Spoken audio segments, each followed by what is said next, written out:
Hi there, this is Stacy, and this is a tutorial about Demibooks Composer.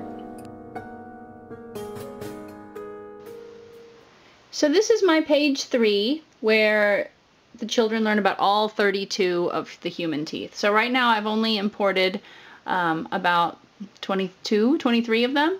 And as you can see, I'm adding them one at a time by going to the content library, the plus symbol, and now I'm on tooth 23. Nope, now I need tooth 24. Tooth 24, and then I drag it down into place. And I'll continue doing that until I have all 32 teeth. And the reason I have them all as separate objects, you notice that I can touch them and I get the red selection rectangle.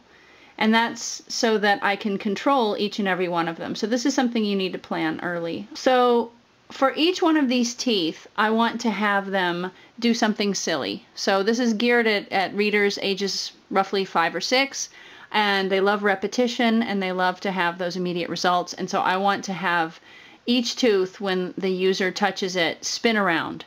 But what we're going to do for now is begin building that effect by starting to put behaviors on each of these teeth to make them spin around. So I'm going to take this last tooth that I just loaded in, tooth number, this molar down here, tooth number 23, and I'm going to press the lightning bolt, behaviors, and say create new behavior.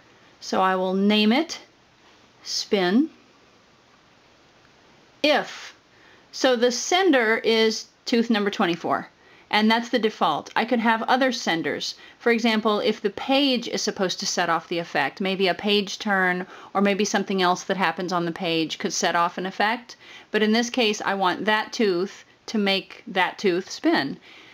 So the sender is the tooth number 24. The event that causes something to happen is a user touch or a tap. So user touch begins is what we want to choose. That's what most people choose. That's why it's at the top of the list. We have other options like to pinch or to swipe. I'm going to choose user touch begins and say done. Now what happens when the user touches tooth number 24? Then I want to add a motion. So the target is itself, so I have to choose tooth 24 again. And the thing that's going to happen to tooth 24 is it's going to change rotation. I want it to spin. So I'm going to change the rotation to 1.0, which is one full 360-degree spin. And the duration is in seconds. So here we have it as 1 second. I'm going to go down to 0.2, which is 1/5 of a second. So it'll be a nice quick spin. And I'll say done.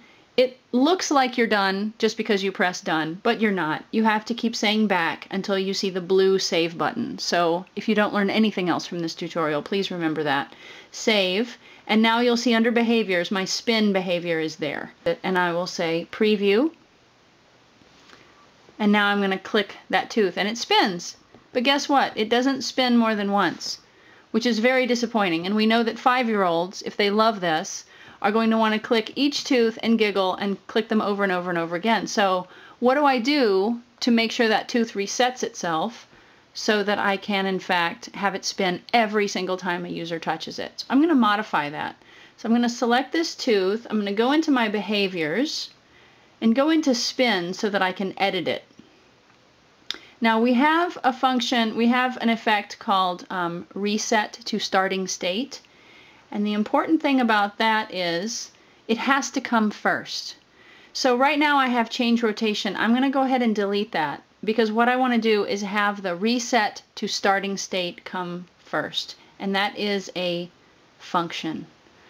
So I'm going to go to tooth 24, and the function is to reset to starting state. Done. Now after that, I'm going to say, again, the target, I'm just redoing what I did before. The target is tooth 24, and what happens is it changes rotation. I'm going to try it out. If I go to preview, spin, spin, spin, spin, spin, and that tooth will happily spin for our 5-year-old reader as many times as he wants to tap it.